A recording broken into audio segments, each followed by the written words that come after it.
क्या हाल है आप सभी के। चलिए फिर शुरू करते हैं भाई आज का कार्यक्रम अपना। आज का जो कार्यक्रम है वो है क्या, एल्किन्स हमने शुरू की थी, ठीक है। एल्किन्स में हम क्या कर चुके थे बताओ।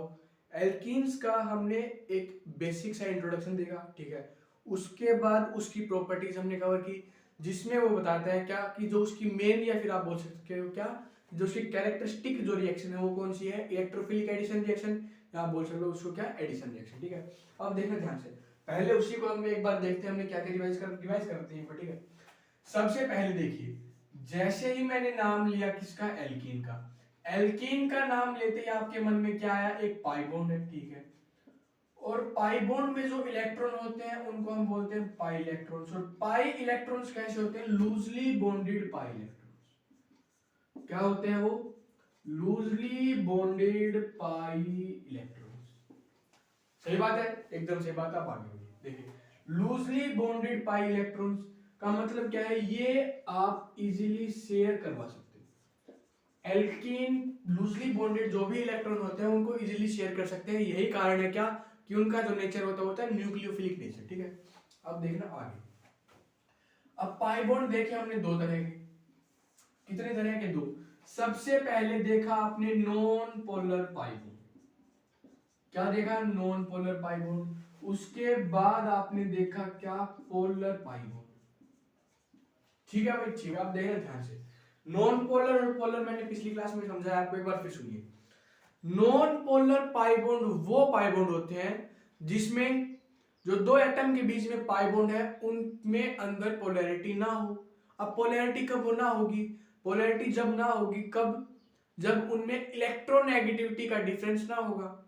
फिर से सुनो, अगर दो एटम है, ठीक है, उनके बीच में पाई बॉन्ड है, अब आप बोलोगे कि नॉन पोलर है वो, तो नॉन पोलर वो कब होगा, जब उन दो एटम के बीच में इलेक्ट्रोनेगेटिविटी का डिफरेंस नहीं होगा, तो वो नॉन पोलर होगा।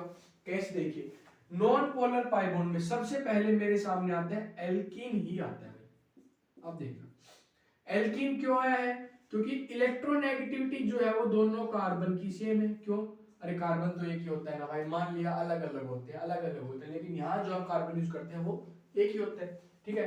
तो ये है आपके सामने नॉन पोलर पाई बॉन्ड का एग्जांपल। फिर आता है ये, इसको हम बोलते हैं एल्काइन। इसमें भी इन दोनों कार्बन, एक ही कार्बन है, तो इलेक्ट्रोनेगेटिविटी जो है वो दोनों की सेम है, ठीक है। अब इन दोनों के पास है loosely bonded pi electron. Loosely bonded pi electron होने की वजह से ये बिहेव करते हैं न्यूक्लियोफाइल। मतलब कहने का यह कि इनका जो नेचर है वो है न्यूक्लियोफिलिक नेचर। इनका नेचर कैसा है, न्यूक्लियोफिलिक नेचर इनका हम वो बताते हैं, ठीक है। उसके बाद देखिए, लूजली बॉन्डेड पाई इलेक्ट्रॉन है, तो ये जो रिएक्शन दिखाते हैं वो होती है एडिशन रिएक्शन। और एडिशन भी कौन सी, इलेक्ट्रोफिलिक एडिशन रिएक्शन, ये आपको दिखाते हुए नजर आएंगे, ठीक है। अब देखना पोलर पाई बॉन्ड क्या होते हैं। पोलर पाई बॉन्ड वो पाई बॉन्ड जिनमें पाई बॉन्ड आपका है उन दो एटम के बीच में क्या हो, इलेक्ट्रोनेगेटिविटी का डिफरेंस। अब देखना ध्यान से, ये डेल्टा नेगेटिव, ये डेल्टा पॉजिटिव, क्यों, क्योंकि इलेक्ट्रोनेगेटिविटी जो है वो ऑक्सीजन की ज्यादा है एज कंपेयर टू कार्बन। सही बात है, एकदम सही बात है, इलेक्ट्रोनेगेटिविटी ऑक्सीजन की ज्यादा है एज कंपेयर टू कार्बन, ठीक है। तो इसी वजह से क्या, जिसकी इलेक्ट्रोनेगेटिविटी ज्यादा है वो शेयरिंग ऑफ इलेक्ट्रॉन की टेंडेंसी उसकी बहुत कम होती है, वो पेयर ऑफ इलेक्ट्रॉन को एक्सेप्ट करता है, ठीक है। तो ये हो गया। उसके बाद है आपके सामने ये, उसके बाद क्या है, ये आपके सामने। अब यहाँ क्या होगा, यहाँ पर भी डेल्टा नेगेटिव, यहाँ पर भी डेल्टा पॉजिटिव, क्यों, क्योंकि इलेक्ट्रोनेगेटिविटी जो है वो नाइट्रोजन की ज्यादा है, किससे, कार्बन से। इलेक्ट्रोनेगेटिविटी जो है वो नाइट्रोजन की ज्यादा है, किससे, कार्बन से। सही बात है, एकदम सही बात, आगे बढ़िए। मान लीजिए अब मैंने ले लिया है ये CH2 डबल बॉन्ड CH, इसको हम बोलते हैं विनाइल क्लोराइड। और इसमें जो ट्रांसफर ऑफ इलेक्ट्रॉन है वो कुछ इस साइड हो रहा है, क्यों, क्योंकि इसका लग रहा है -I, इसको हम बोलते हैं इलेक्ट्रॉन विड्रॉल बॉन्ड। तो ये भी कैसा बॉन्ड हो गया, पोलर पाई बॉन्ड, ठीक है। ये है अपना बिल्कुल बेसिक EAR का बेसिक। और देखो आगे का, अब देखना ध्यान से, EAR मैंने क्या बताया था आपको, देखिए ये कैल्विन है, ठीक है। उसके बाद आपके सामने आया एक इलेक्ट्रोफाइल आया और एक आया न्यूक्लियोफाइल। इलेक्ट्रोफाइल एज ऑलवेज कैसा होता है, इलेक्ट्रॉन डेफिशिएंट, और न्यूक्लियोफाइल इलेक्ट्रॉन रिच, ठीक है। उसके बाद एल्कीन ने अपने इलेक्ट्रॉन इलेक्ट्रोफाइल को दिए, बहुत बढ़िया। जैसे ही इसने अपने इलेक्ट्रॉन न्यूक्लियोफाइल को दिए, यहाँ आ गया कार्बोकेटायन, यहाँ लग गया इलेक्ट्रोफाइल। और जो ये आपके सामने कार्बोकेटायन बन कर आया है, ये बन कर आना चाहिए स्टेबल। कैसा बनना चाहिए? ये बनना चाहिए आपके सामने स्टेबल कार्बोकेटायन। ठीक है, आगे बढ़िए। उसके बाद में क्या है, देखिए ये है न्यूक्लियोफाइल। अब न्यूक्लियोफाइल के आने से भाई यहाँ से पॉजिटिव हट जाएगा और न्यूक्लियोफाइल यहाँ पर आपका जुड़ जाएगा, और ये है आपकी इलेक्ट्रोफिलिक एडिशन रिएक्शन। अब इलेक्ट्रोफिलिक एडिशन रिएक्शन तो का ये तो हो गया आपका जनरल मैकेनिज्म। ठीक है, अब देखना ध्यान से, आगे बहुत सारे आपने इलेक्ट्रोफाइल देखने हैं, बहुत सारे न्यूक्लियोफाइल देखने हैं। क्या बोला मैंने?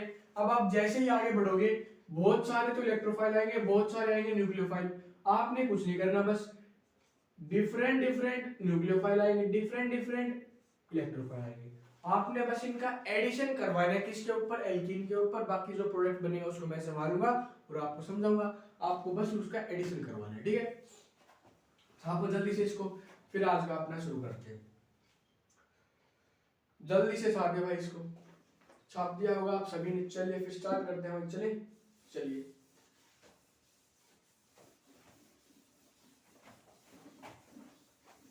समझ आई? एल्कीन जो है ना आपकी, वो इलेक्ट्रोफिलिक एडिशन रिएक्शन ही देती हुई नजर आएगी आपको। बाकी देते हैं लेकिन वो बहुत कम अमाउंट में देती है। जैसे फ्री रेडिकल सब्स्टिट्यूशन देगी ना, फ्री रेडिकल एडिशन देती है। एडिशन रिएक्शन उसमें क्या होगा? HX in the presence of peroxide मिलेगा आपको, हाइड्रोजन पेरोक्साइड। ठीक है, चलिए आगे बढ़ते हैं। अब देखना ध्यान से, सबसे पहली रिएक्शन में ले रहा हूं क्या? Addition of hydrogen in alkenes, addition of hydrogen in alkenes. ठीक है, या फिर आप बोल सकते हो क्या? Catalytic hydrogenation. क्या बोल सकते हो आप? Catalytic hydrogenation of alkenes.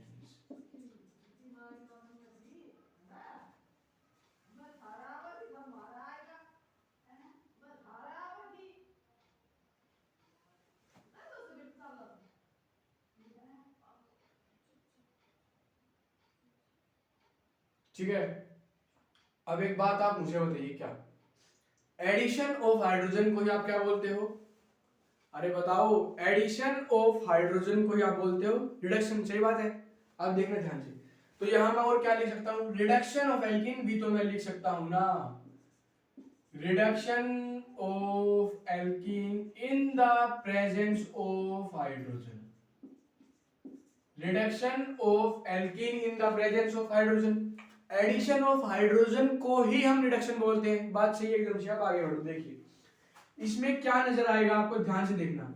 ये है आपके सामने एक एल्कीन, ये क्या है? एल्कीन। अब एल्कीन में आपने करवाया H2 का एडिशन, तो यहां आती है आपके सामने नो रिएक्शन।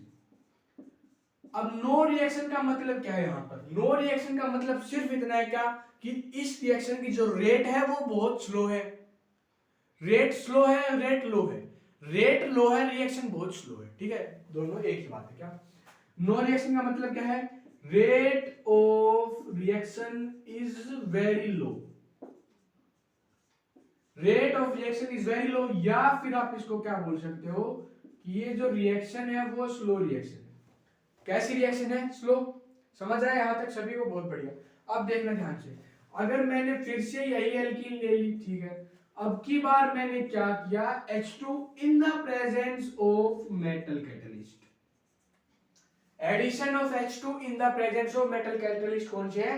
NiPTPD। तो NiPTPD इनको हम बोलते हैं metal catalyst. Addition of H2 in the presence of metal catalyst to alkenes gives you what? Alkane. और क्या ही दे सकता है बताओ? ये दे दिया आपने एल्कीन। इसको आप क्या बोल सकते हो? Reduction of alkene to form alkenes. सही बात है, एकदम सही बात है। इसको छापो, फिर मैं आपको आगे बढ़ता हूं और इसकी कुछ बेहतरीन रिएक्शन है जो स्टीरियो से लगभग रिलेटेड है आपकी, उनकी तरफ हम बढ़ते हैं। ठीक है, ये है आपके सामने इसका बहुत सारा बेसिक। ठीक है, चले आगे, चलिए फिर आगे बढ़ते हैं भाई। तैयार हो जाइए, पहली रिएक्शन आपकी शुरू हो चुकी है, ऐसी ही रिएक्शन आपकी। तो अब देखना अगली रिएक्शन क्या है। अगली नहीं, यही वाली सुनिए। ठीक है, सबसे पहले देखिए, जैसा कि आपको पता चल ही चुका है क्या, अगर आप एल्कीन की रिएक्शन करवाते हो H2 के साथ इन the presence of NiPT and PD, बात सही है, तो आपके सामने क्या बनकर आता है? एल्कीन। क्या बनकर आता है? एल्कीन। ठीक है, अब देखना ध्यान से, अगर मैं क्या करता हूं, अब स्टीरियो की तरह मैं चलता हूं, ध्यान से सुनना मेरी बात। अब मैं क्या करता हूं, पहले तो मैं लेता हूं सिस एल्कीन, ये ली है मैंने सिस एल्कीन, देखना ध्यान से सुनना, ठीक है, ये ले ली मैंने सिस एल्कीन, बहुत बढ़िया। उसके बाद अगर आपने मेरे पहले वाले लेक्चर देखे तो आपको पता होगा क्या, addition of H2 in the presence of metal catalyst, वो होती है आपकी सिस एडिशन। क्या होती है? Cis addition. अब आप एक बात नोटिस करो, क्या यहां पर सिस एल्कीन है, यहां पर सिस एडिशन है, तो क्या प्रोडक्ट बनकर आएगा? सोचो आप, ठीक है। दूसरी रिएक्शन मैं आपको देता हूं, क्या अब की बार मैं ले रहा हूं क्या, ट्रांस एल्कीन मान लीजिए मैंने ले ली है, ये डी है, ये भी डी है, ये है मेरे सामने क्या है, कौन सी एल्कीन है, ये है मेरे सामने एक trans alkene in the presence of H2 NiPT and PD, ये फिर से वही होने वाला है क्या, सिस एडिशन। तो क्या प्रोडक्ट में डिफरेंस आपको नजर आएगा वो आप मुझे बता दीजिए जल्दी से, फिर आगे बढ़ेंगे हम। बताइए, सबसे पहली बात आपने नजर की आई होगी, देखिए क्या, सिस तो क्या है, एल्कीन है, देखना ध्यान से, सिस तो क्या है, एल्कीन है, और एडिशन कैसा है, सिस, ट्रांस एल्कीन सिस एडिशन, मतलब कहने का है प्रोडक्ट अलग अलग आएंगे, ठीक है। सिस एल्कीन सिस एडिशन में जो प्रोडक्ट आएगा वो आपके सामने कुछ ऐसा होगा, देखिए ध्यान से, ठीक है। अब इसको आप बोलते क्या, सबसे पहले सुनो, स्टीरियो की तरफ जा रहे हैं, ध्यान देना, ठीक है। ये क्या है, कायरल सेंटर, ये क्या है, कायरल सेंटर। अब आप एक बार इसको एनालाइज करके बताओ मुझे, देखिए सबसे पहली बात क्या, कायरलिटी सेंटर कितने हैं, 2, ठीक है।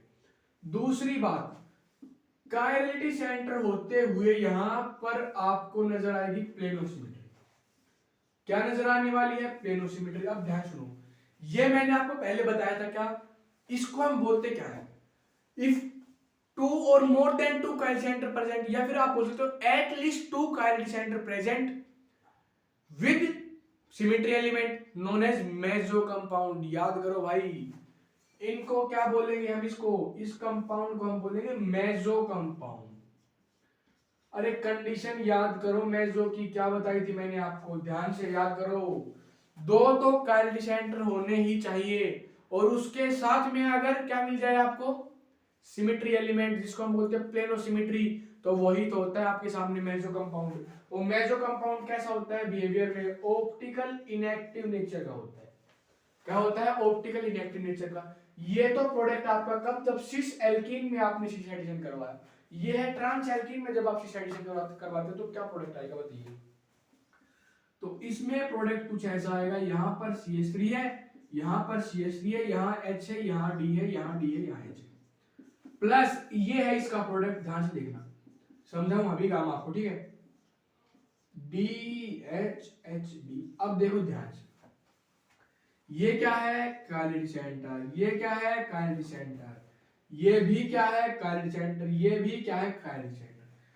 क्या आपको ये एक दूसरे की मिरर इमेज नजर आ रहे हैं, बताओ, क्या ये आपको एक दूसरे की मिरर इमेज नजर आ रहे हैं, बिल्कुल आ रहे हैं। तो अब एक बात सुनिए मेरी, ठीक है, non superimposable mirror images हैं, क्या है आपको नजर, आप इसको इसके ऊपर सुपर इंपोज नहीं कर सकते, सुपर इंपोज नहीं कर सकते, तो ये हो गई आपके सामने कैसी, non superimposable mirror image. और non superimposable mirror image को हम क्या बोलते हैं, एनेंटियोमर्स, इसको हम बोलते हैं, इसको क्या बोलते हैं हम, non superimposable mirror images को हम क्या बोलते हैं भाई, एनेंटियोमर्स। और एनेंटियोमर्स का अगर ऑप्टिकल बिहेवियर आप पूछोगे तो वो होता है ऑप्टिकल एक्टिव नेचर। कैसा होता है, ऑप्टिकल एक्टिव नेचर, ठीक है। ये है आपके 2 क्वेश्चन जिसमें आपने लगभग कुछ सब कुछ कवर कर लिया, अगर आप इस रिएक्शन की बात करते हो, ठीक है। हालांकि 2 क्वेश्चन मैं आपको और करवाऊंगा, वो आपको और अच्छे समझ आएंगे, ठीक है। सुनो एक बार मैंने क्या बोला, ये क्या है, सिस एल्कीन। ये कैसा है एडिशन सिस, तो क्या बन कर आया मेसो, ठीक है। उसके बाद ये क्या है ट्रांस एल्कीन, ये क्या है सिस एडिशन, क्या बन कर आया एनेंटियोमेरिक पेयर।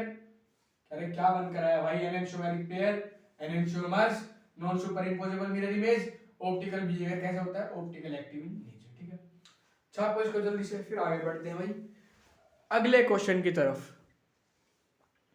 छाप दिया, चले आगे, चलिए फिर देखिए इधर आइए भाई। तो अब मैं जा रहा हूं अगले क्वेश्चन की तरफ।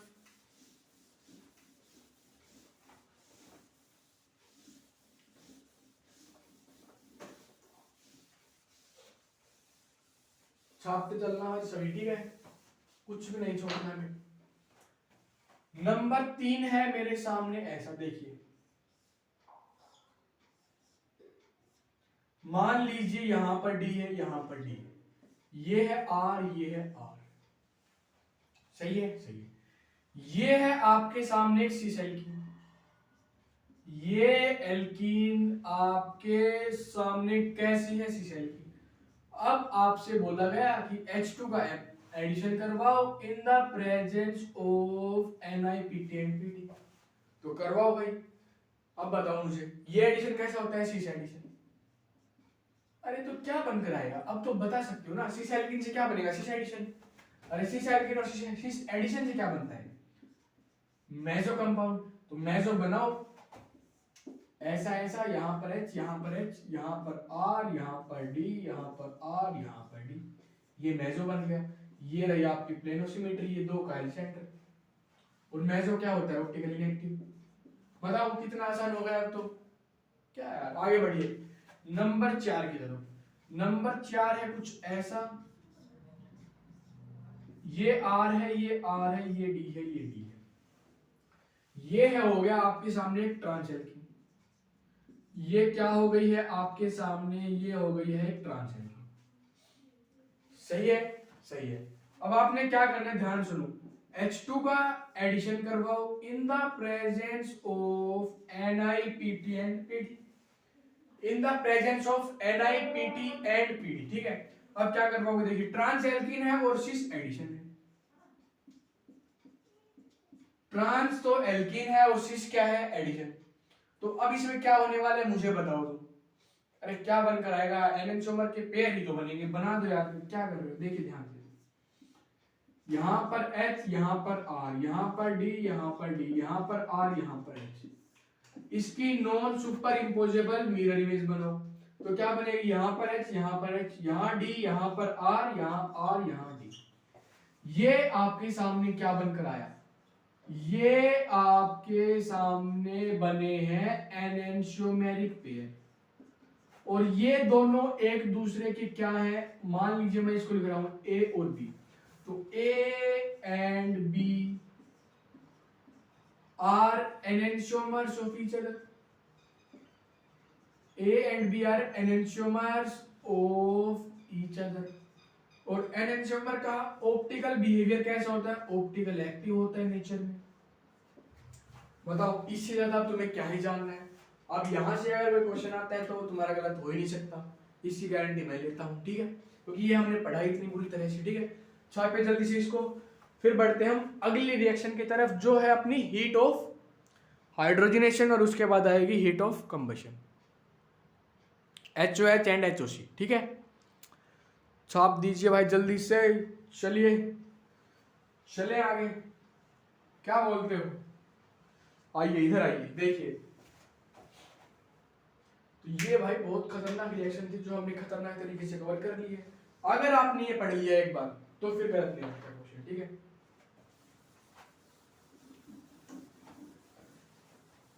एक बार इसी को फिर से रिवाइज कर दे, ब्रीफ में नहीं, बिल्कुल इजी तरीके से जहां से आप समझ पाओ इसको, ठीक है। देखिए कैसे, ध्यान से सुनो। मान लीजिए आपके सामने है एक सिस एल्कीन, क्या है आपके सामने सिस एल्कीन, प्लस आपने एडिशन भी कैसा करवाया सिस एडिशन, तो जो प्रोडक्ट बनकर आता है वो क्या होता है मेसो प्रोडक्ट। मेसो क्या होता है ऑप्टिकल इनेक्टिव नेचर। बहुत बढ़िया, आगे बढ़ो। अब मान लीजिए फिर से क्या है सिस एल्कीन प्लस, सिस नहीं, आपकी बार हम लेते हैं ट्रांस एल्कीन, अब आपके सामने है ट्रांस एल्कीन, बहुत बढ़िया भाई साहब। ट्रांस एल्कीन प्लस सिस ही एडिशन है, तो क्या बनकर आएंगे, तो आपके सामने बनकर आएंगे एनेंटियोमर्स। क्या बनकर आएंगे, एनेंटियोमर्स। और एनेंटियोमर्स कैसे होते हैं, ऑप्टिकल है, बस खत्म। ये रिएक्शन में इससे ज्यादा कुछ नहीं पढ़ना है आपको, ठीक है। चलिए छापो इसको जल्दी से, ये और लिख लो शॉर्ट में, स्टार लगा लो इसके, ऐसे याद रहेगा ना आपको कि इसमें क्या बनता है, ठीक है। चले आगे नेक्स्ट रिएक्शन की तरफ चले। चलिए फिर अगली जो रिएक्शन है अपनी, इसको हम बोलते हैं sub parts of addition of hydrogen alkenes. मतलब क्या है, देखिए ए है मेरे सामने क्या, heat of hydrogenation, heat of hydrogenation. सबसे पहले इसकी डेफिनेशन सुनिए मेरे से क्या होती है, देखिए अरे डेफिनेशन है, जल्दी आओ उधर देखिए। एडिशन ऑफ हाइड्रोजन, क्या बोला मैंने, एडिशन ऑफ हाइड्रोजन, ठीक है, in the presence of metal catalyst, in the presence of metal catalyst, when one mole of a given compound is completely hydrogenated, क्या बोला, addition of hydrogen in the presence of metal catalyst when one of the given compound, when one of the given mole is completely hydrogenated, completely hydrogenated, क्या हो गया भाई, completely hydrogenated हो गया, ठीक है। अब बात फिर से वही है जो पहले पढ़ी, ध्यान सुनो। देखिए ये है आपके सामने एक एल्कीन, ठीक है। अब इस एल्कीन में आपने एडिशन करवाया H2 का, तो यहां होगी नो रिएक्शन। रीजन आपको पता है क्यों, प्रेजेंस ऑफ मेटल कैटलिस्ट, बहुत बढ़िया, आगे बढ़िए। फिर मान लीजिए मैंने दोबारा एल्कीन ली, ठीक है, उसका एडिशन करवाया मैंने H2 in the presence of NiPt and Pd, H2 NiPt and Pd, तो अब क्या बन जाएगा, अब ऐसा बनेगा क्या, CH2 ठीक है, यहां पर H है, यहां पर H plus delta H note. अब ये डेल्टा H नोट क्या है, ये डेल्टा H नोट है जो हीट आपकी यहां रिलीज हुई है, heat released in the reaction, वो है डेल्टा H नोट, वो क्या है, डेल्टा H नोट। आगे बढ़िए, मान लीजिए अब मैंने ले लिया क्या, CH3C डबल बॉन्ड H, ठीक है भाई। फिर से मैंने लिया H2 in the presence of NiPt, अब क्या बन गया, CH3 CHOH, सिग्मा बना है, सिग्मा बना है, ये भी सिग्मा, ये भी sigma, plus delta H note. अब मेरी बात ध्यान से सुनो, delta H note heat release हो रही है, इसका मतलब डेल्टा H नोट जो होगा आपका वो होगा नेगेटिव, क्या होगा, नेगेटिव। और जितना ज्यादा डेल्टा H नोट नेगेटिव होगा, ध्यान से सुनो, जितना ज्यादा डेल्टा H नोट नेगेटिव होगा उतनी ही कम स्टेबल एल्कीन होगी। नहीं समझ आया, सुनो, एक मान लीजिए दो एल्कीन आपने ली है, आपने क्या ली, आपने ली दो एल्कीन, बहुत बढ़िया भाई। मान लीजिए आप एग्जांपल, एक एल्कीन है उसका डेल्टा H नोट आया -120 किलोजूल पर मोल, क्या आया, -120 किलोजूल पर मोल, ठीक है। आपने दूसरी एल्कीन ली है जिसका डेल्टा H नोट आया -127 किलोजूल पर मोल, तो अब बताइए मुझे, -127 किलोजूल पर मोल है, वो मोर नेगेटिव है, तो इसका मतलब यह है कि जिसका डेल्टा H नोट ज्यादा नेगेटिव होगा वो कम स्टेबल एल्कीन है, और जिसका डेल्टा H नोट कम नेगेटिव होगा वो ज्यादा स्टेबल है। बस यही बात है इसमें, और कुछ नहीं। इसको छापो, फिर मैं आपको इसका क्वेश्चन देता हूँ, वो आप कर देना फिर। बहुत आसान है भाई, कुछ भी नहीं है, मैं बता रहा हूँ तुम्हें, बहुत आसान है, जल्दी से छापो इसको भाई, अरे छाप दो। चले आगे, चलिए आगे बढ़ते हैं भाई। अब देखना ध्यान से, मान लीजिए सबसे पहले ये है मेरे सामने एक एल्कीन, 1 2 3 4, ये क्या है, ये हो गई आपके सामने ब्यूट बनी। उसके बाद मैंने ली है क्या, सिस ब्यूट बनी, ये हो गई आपके सामने क्या, सिस ब्यूट बनी, ठीक है। उसके बाद ये है आपके सामने एक, इसको हम बोलते हैं ट्रांस ब्यूट बनी, इसको हम क्या बोलते हैं, ट्रांस ब्यूट बनी। अब आपने काम कुछ नहीं करना, क्या करना है, H2 in the presence of NiPTPD plus H2 plus H2, ये दोनों में से सबसे पहली बात देखिए, ध्यान से सुनो। अब यहां मैं स्टीरियो की बात नहीं कर रहा हूं, मुझे पता है क्या, सिस एल्कीन है, सिस एडिशन है, क्या बनेगा, मेसो, बहुत बढ़िया, पता है ना, तो बहुत आसान हो गया भाई, कुछ नहीं। देखिए ट्रांस एल्कीन है, सिस एडिशन है, क्या बनेगा, NH2 पेयर। अरे बहुत भाई, और चलोगे, देखिए आप देख रहे, ये ब्यूट बनी है, तो यहाँ पर ये आपके सामने बन गया ब्यूटेन। अब यहाँ भी ये बॉन्ड टूटेगा, ये क्या हो गया, अरे ये इसका है, ठीक है, इसका है, ये भी यहाँ क्या बन गया, ब्यूटेन, ये भी यहाँ क्या बन गया, butane, plus delta H note यहाँ भी कुछ आया है, प्लस डेल्टा H नोट यहाँ भी कुछ आया है, और प्लस डेल्टा H नोट यहाँ भी कुछ आया है। क्या है, ध्यान सुनो, इसका जो डेल्टा H नोट है वो है -127 किलोजूल पर, सही बात है, एकदम सही बात है। उसके बाद ये जो डेल्टा H नोट है वो है -120 किलोजूल पर मोल। उसके बाद ये जो डेल्टा H नोट है वो है -115 किलोजूल पर मोल। अब आप मुझे बताओ, एक बात सुनो मेरे ध्यान से, मैंने क्या बताया आपको, मैंने आपको बताया क्या, more negative delta H note, more negative delta H note, less stable will be the alkene, less stable will be the alkene.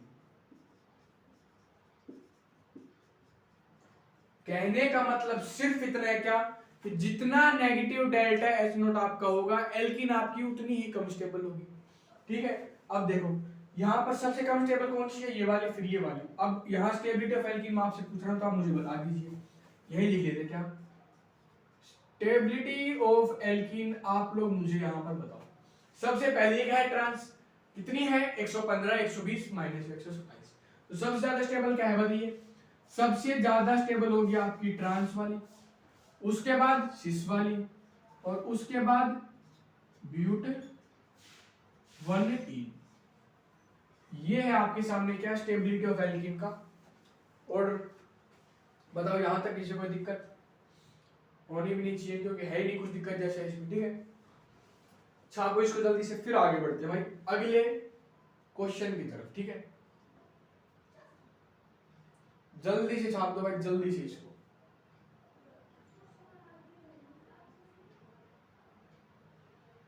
जल्दी से छापो इसको।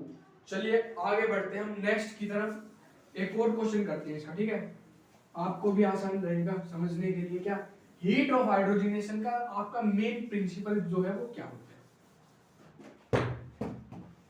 तो इधर देखिए भाई, मान लीजिए अब की बार लिया है मैंने साइक्लोहेक्स-1E, क्या लिया है, साइक्लोहेक्स-1, in the presence of H2 and metal catalyst NiPT and PD, तो सबको पता है क्या बनकर आएगा, cyclohexene, cyclohexene plus delta H naught, बहुत बढ़िया। उसके बाद मैंने क्या किया, उसके बाद मैंने कुछ ऐसा किया, मैंने लिया cyclohexa 135 diene, 13 diene, cyclohexa 13 diene plus H2 in the presence of metal catalyst. तो मुझे पता है क्या, यहां पर लग गए 2 मोल ऑफ हाइड्रोजन, यहां पर लगा 1 मोल ऑफ हाइड्रोजन, क्यों, यहां पर 2 मोल है।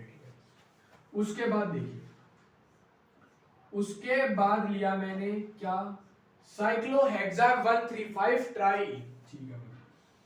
फिर मैंने यहां लगा 3 मोल ऑफ H2 आपके, क्योंकि 3 क्या है, पाई बॉन्ड, ठीक है, 3 पाई बॉन्ड है, 3 मोल ऑफ H2 मतलब 6 हाइड्रोजन का एडिशन। 6 हाइड्रोजन आपने यहाँ पर ऐड कर दिया, ठीक है। मान लीजिए, अब मैं आपको दिखा देता हूँ, देखिए 1 हाइड्रोजन 2 हाइड्रोजन, यहाँ पर कितने हाइड्रोजन 4, तो एक यहाँ पर 2 3 और ये हो गया 4, इसमें 6 है, तो 1 2 3 4 5 और 6। सबसे बेहतरीन बात ये है, ध्यान सुनो, इसमें भी कुछ डेल्टा एच नोट होगा, इसमें भी कुछ डेल्टा एच नोट होगा। अगर आपके सामने कुछ ऐसा आता है, बिना आप डेल्टा एच नोट देख के ही स्टेबिलिटी बता सकते हो। कैसे देखना, ये क्या है भाई, delocalization of pi electron, जमा झम रेजोनेंस है एक दूसरे के साथ, रिंग जो है वो अल्ट्रा स्टेबल है। अल्ट्रा स्टेबल कैसे, ये है आपके सामने एक एरोमेटिक रिंग। एरोमेटिक रिंग क्या है, क्योंकि इसमें 6 पाई इलेक्ट्रॉन, 6 पाई इलेक्ट्रॉन मतलब 4n+2 पाई इलेक्ट्रॉन को ये फॉलो कर रहा है। इसका यही कारण है, क्या है, एरोमेटिक। तो तीसरी वाली सबसे ज्यादा स्टेबल है। उसके बाद है, बताओ दूसरी है पहली है, ये है आपके सामने नॉन एरोमेटिक। ये क्या है, नॉन एरोमेटिक। ये भी क्या है, नॉन एरोमेटिक। लेकिन इसमें क्या है, डीलोकलाइजेशन ऑफ 4 पाई इलेक्ट्रॉन्स, इसमें कोई डीलोकलाइजेशन नहीं है। तो फिर आएगी आपकी सेकंड वाली और उसके बाद आएगी आपकी फर्स्ट वाली। ये हो गई आपकी रिंग की स्टेबिलिटी। आपको इनका डेल्टा एच नोट जो है, इनका ऑर्डर आपको याद नहीं रखना है, ठीक है। अगर मैं आपको बताऊं इनका ऑर्डर, थोड़ा सा देखना ध्यान से। आई थिंक इसमें आता है -120, इसमें होता है -240 के अराउंड, और इसमें होता है आपका आई थिंक 208 किलोजूल पर मोल ग्राम। देख लेना ऑर्डर, आप एक बार कंफर्म कर लेना इसमें, ठीक है। तो अब इसमें आपने डेल्टा एच नोट भी नहीं देखना, क्यों, इसमें स्टेबिलिटी आपको पता है, ठीक है। छापने से जल्दी से, ये है अपने सामने हीट ऑफ हाइड्रोजनेशन। फिर हम बढ़ते हैं हीट ऑफ कंबशन की तरफ, उसको हम बोलते हैं क्या, डेल्टा एच नोट, उसको हम बोलते हैं, ठीक है। जल्दी से छापिए भाई इसको, फिर आगे चलते हैं अगले पार्ट की तरफ, जो है अपना हीट ऑफ कंबशन। चले आगे, चलिए हीट ऑफ कंबशन की तरफ बढ़िए।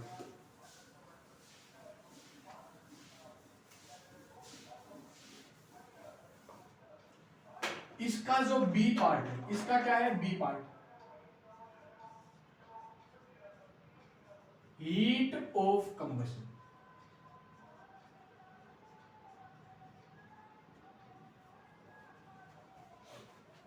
ध्यान से देखो, हीट ऑफ कंबशन का मतलब क्या है। हीट ऑफ कंबशन का मतलब सिर्फ और सिर्फ इतना है, क्या, एडिशन ऑफ हाइड्रोजन, ठीक है, in the presence of metal catalyst. Addition of hydrogen in the presence of metal catalyst, ठीक है। When 1 mole of a hydrogen is completely burnt, क्या बोला, 1 mole of a hydrogen is completely burnt in the presence of excess of oxygen। नया समझ देखिए, addition of hydrogen in the presence of catalyst, metal catalyst, when 1 mole of a hydrogen is completely burned in the presence of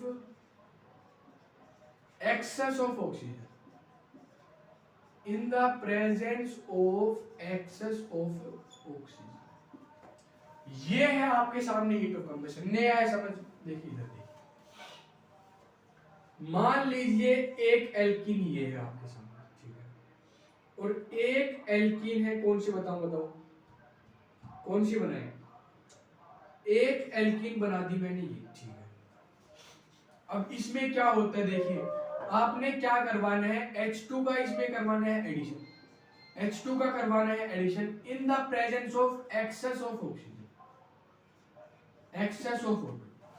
तो यहां पर क्या बनेगा, ये बन जाएगा, और ये आपके सामने ये बन जाएगा, प्लस डेल्टा एच नोट इसमें कुछ निकल कर आएगा, ठीक है, डेल्टा एच नोट इसमें कुछ निकल कर आएगा। अगर मैं आपको इसका डेटा बताऊं तो वही बात है, क्या, देखिए इसमें होता है -2720 किलोजूल पर मोल, ठीक है, और इसमें होता है आप शायद -2710 के आसपास, -2710 किलो जूल पर मोल। कहने का मतलब सिर्फ और सिर्फ क्या है, more negative delta H not less stable will be the alkene. तो इसमें एल्कीन कौन सी स्टेबल है बताइए, इसमें ये वाली एल्कीन आपकी दूसरी वाली ज्यादा स्टेबल है एज कंपेयर टू फर्स्ट। ठीक है, बहुत बढ़िया। अब आपको इसमें एक बात बताता हूँ, देखिए अगर आपने हीट ऑफ कंबशन मान लीजिए 4 से 5 क्वेश्चन आपको दे दिए जाए और कहा जाए क्या हीट ऑफ कंबशन पता लगाओ किसमें ज्यादा और किसमें कम है, तो heat of combustion directly proportional होता है आपका नंबर ऑफ कार्बन एटम से। किससे? Number of carbon atom. ये बताता है क्या, जितने ज्यादा नंबर ऑफ कार्बन एटम उतनी ज्यादा हीट ऑफ कंबशन। ठीक है, और ये इनवर्सली प्रोपोर्शनल होता है किसकी स्टेबिलिटी के। और ये फैक्टर जब लगता है आपका जब नंबर ऑफ कार्बन आपके सेम होंगे, number of carbon atom same होंगे आपके। समझ आया? ये है आपके सामने हीट ऑफ कंबशन। तो हमने हीट ऑफ हाइड्रोजनेशन भी कर लिया है, हीट ऑफ कंबशन भी कर लिया है। आई थिंक आज के लिए बहुत है। ठीक है, क्योंकि अगली जो रिएक्शन है वो अपनी बहुत तगड़ी है। तगड़ी कैसे है? क्योंकि हमें पढ़ना है वो addition of hydrogen halide in symmetrical and unsymmetrical alkene. वही बात है क्या, सिमेट्रिकल में तो प्रोडक्ट सेम आएगा आपका, लेकिन अनसिमेट्रिकल में अलग अलग प्रोडक्ट आपके सामने आएगा। ठीक है भाई, तो एक काम करते हैं, आज रखते हैं अपन इतना ही। इसको रिवाइज करिए, इस पे जितने क्वेश्चन आपको मिलते हैं सब लगा दीजिए, क्योंकि यहाँ से नंबर कटना अच्छी बात नहीं होती, क्योंकि रिएक्शन है ही भाई, नंबर कटने लायक नहीं है। ठीक है, चलिए फिर आप सभी का बहुत बहुत धन्यवाद। आज के लिए रखते हैं अपन इतना ही, फिर आपसे मुलाकात होगी कहाँ पर, अगले लेक्चर में। चलिए।